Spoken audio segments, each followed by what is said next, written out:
Hello and welcome back. It's attempting to Allardyce, where it's just basically become a Leicester City save, where we took over halfway through the first season rather than anything else. Attempting to Allardyce is just the name that I gave at the start because I thought it'd be different. It's not. Okay, ignore it. It's happened. We're here. It's season number 3 and we are back, and due to the time that I'm recording this, which is October, and also how often I record, this is likely going to be the last season before Football Manager number 20. Number 20? Football Manager 2020. Bloody hell, Luke. That's when that'll come out, and then we'll have to do a new save on that. We'll have to, will do, want to. New features, all that good stuff. Why, you may be asking, why are we on last season's table? Because, let me tell you why. Because I'm still a bit pissed off. Look at it. We finished 5th with 80 points. Now, I've done my research. You can see the season before, obviously we finished 14th. We joined halfway through. 80 points would have got us a solid 4th place due to goal difference. 4th place. That's not all. I'm still annoyed about it. You can hear I've been writing down where 80 points would have got us in the seasons before this. 17-18 season, 3rd, would have got 3rd. 16-17 season, 3rd, would have got 3rd again. 15-16 season, when Leicester City won the Premier League, they won the Premier League with 81 points. We finished with 1 less point. We would have 14-15th, we would have finished 2nd behind Chelsea with only 7 points in it. So angry. That's what I was. But we go again. And when I say we go again, I mean, bloody hell, I hope we're up for it, because we've only played 2 friendlies. Not the best, is it? Brilliant. Here's our expectations for the season. We've got to win the Europa League, qualify for the Europa League, and reach every cup. We're involved in everything, and we're expected to do all right in everything. So that's annoying, isn't it?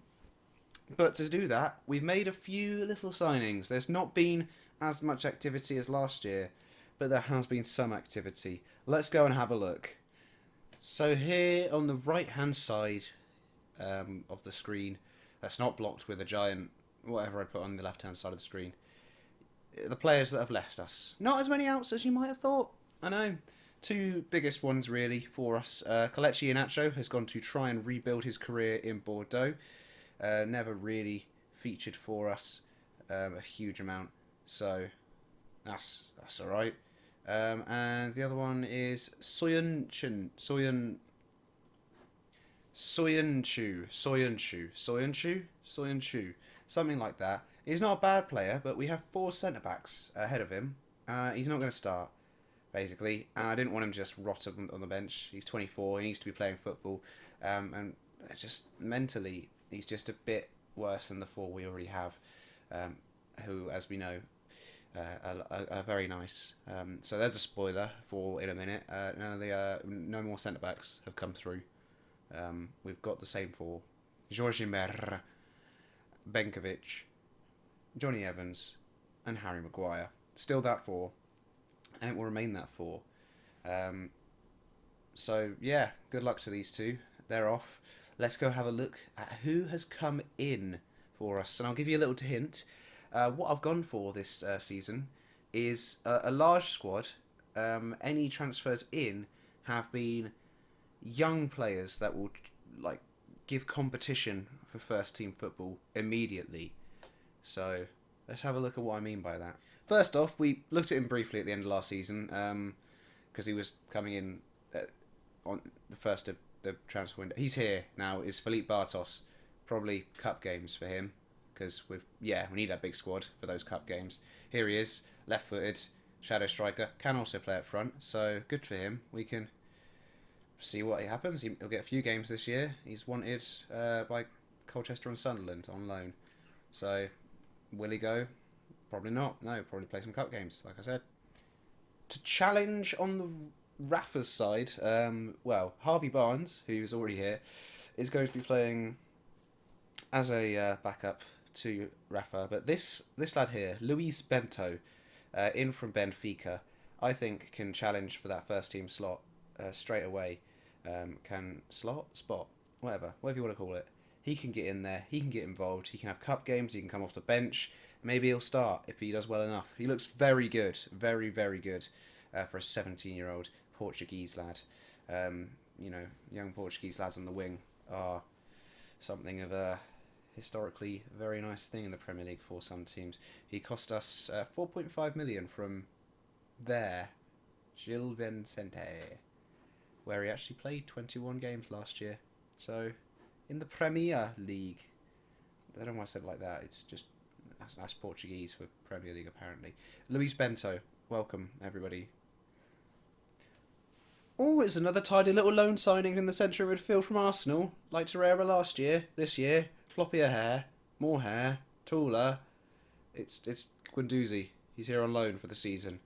And considering both Tonali and Hendricks are injured for the first game, Guendouzi actually starts straight away. Did you see that coming? No, neither did I. Guendouzi, everybody.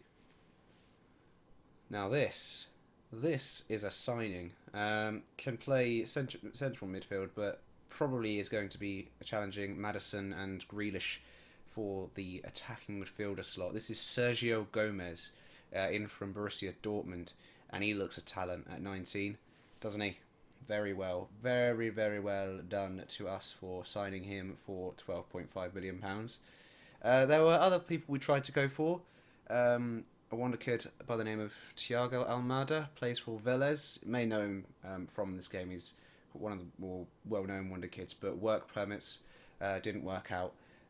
So we went for somebody who didn't need a work permit because he's Spanish. Next up, let's have a look at the third choice striker. Obviously, we've got Feet Up and Eggestein as our first two. But who have we got in as a third choice? Here he is, 17-year-old Scottish lad. Paul Henderson is in. He's going to be our third choice striker, rotating in, playing cup games, all that good stuff. Any injuries, obviously, to Eggestein or Arp, and he'll be straight on the bench, or maybe in slot into the first team, depending on his form. But he looks a very good player. Signed from Celtic, £11.5 million. See there, played 5 games last season, got 2 goals in the league, only 2 starts as well. Very, exciting young player, Paul Henderson. So good for us, eh? Only 1 signing left, and it was the biggest one of the summer. I thought Diabate might need a little competition, and here is that competition. Antonio Marin, the Croatian, 19 years of age. Just look at him. It's fucking pretty good. Either-footed, can play inside forward and winger naturally on this left-hand side. Can also play both roles on the right-hand side if need be. Can also attempt to be a striker. But bloody hell, doesn't he look good? How much did he cost? £30 million from Dynamo. That's why he's the biggest signing of the summer. Diabate knows now he's got competition, and that competition is Antonio Marin. So that is our summer business. You could see it all there on the screen. We brought in 7 million, spent 59 million. It's not as busy as last season, as you can see here. Last season was a bit bananas, but yeah, this season we just added some strength and depth in the form of youth players. I think, thinking about it actually, Guendouzi at the age of 21 is the oldest out of the players we brought in, and he's only on loan. So a real refresh, which leaves our squad looking like this. Obviously, there's a lot of youth players in there that you go. Have been here for a couple of seasons. The likes of Jason Sandy, who's come through our youth academy. Elliot Davis at right back, another one that's come through ours. And see, this guy who was on loan somewhere last season has come back now. He can play ball winning midfielder, so get him training with the first team squad. He can play for under 23s, of course, but he can play cup games for us. As I said, Hendricks, Tonali are injured for the first game. Which means, and so is Benkovic actually, a bit of a knock, which means for today's first game, the opener of the season against Fulham, we have a very familiar looking squad. It's Katja Schmeichel in goal. He stays another season. Pereira is here at right back. Jorge Mer in the centre, who I did have to give a hefty new contract to. Do you want to see his new contract? There it is, £115,000 a week. I just didn't want to go searching for another centre-back. The board were only going to give us 50% of any transfer revenue brought in anyway, so would not have been worth it. Evans is starting today with him. Chilwell, who's really happy to be here. Aren't you, Chilwell? They didn't hand in 6-7 transfer requests through the summer, which every single one was not rejected. None of that happened. You are happy to be here. Now get back in your cupboard. So Ben Chilwell starts today. And Didi is still here. No silly offers from Paris Saint-Germain this summer. We scared them off last year by saying no to their ludicrous £20 million offers. Guendouzi starts, as stated. And then that front four will look very familiar. Rafa, Maddison, Diabate in behind Arp. And gosh, we are not matched sharp. Hopefully Fulham won't put too much a fight. Otherwise, we're not going to have a great time. Here's the Fulham team for today's match. Assessing Young, Van Den Berg, in real life has been signed by Liverpool. James McCarthy, don't know how old he is now. Fabricio, the might have won Pop Idol when it first came out, is in goal. Cooper and Strinic there. Right at Callum Wilson. How have you ended up here? What's become of you, Callum Wilson? You went to Chelsea and ruined your career. There we go. That's what's become of Callum Wilson here today. Let's go ruin his career a bit more with a lovely little team talk with favourites. Leave them in no doubt as to why. All these lads haven't thought about football in 2 months because they've only played 2 games in the past 2 months. I'm not doing this bullshit. Here we come out onto home soil, and it is soil, and it's heated soil. It's raining, so maybe not. I don't know what I'm saying anymore. We've started the game. It's a free kick early on. Maddison hits the post, so we're off to a flyer. Good stuff. 2 minutes in. Okay, Rafa's pulled his thigh. It's 5 minutes in. He's pulled his thigh. Could you not wait, Rafa? He's just too excited. He's a happy lad, is Rafa. He knows what he does. He knows he's a legend here, no matter what. Guendouzi's lost out, and Didi's won back. Chilwell's won back. Guendouzi's won the ball again, and we just that's good midfielding, defending, attacking. Can we say midfielding? Is that a real word? Who knows? Arp's on the ball. Arp gets it out wide. Ricardo Pereira cross. Cooper clears. McCarthy clears. Mayer down to Guendouzi. We start again. Come back at them. Try and keep them in their half. Guendouzi with a bit of space into Maddison. Maddison shoots for some ungodly reason, and Callum Wilson races forward, tears in his eyes as he realises he's playing for Fulham. I'm demanding more as a corner comes in. It's gone back out to Ndidi, who will give it to Georgie Mayer, who will give it back to Johnny Evans, and we'll play it. We'll keep the ball. We won't do anything stupid. We'll keep a level head. I'm saying all this because I'm hoping the players are doing this. Guendouzi's in the box. Guendouzi should really do better from that sort of chance. 9 finishing though, so that'll happen. It's a free kick for Fulham. We're being told about that Rafa knock again.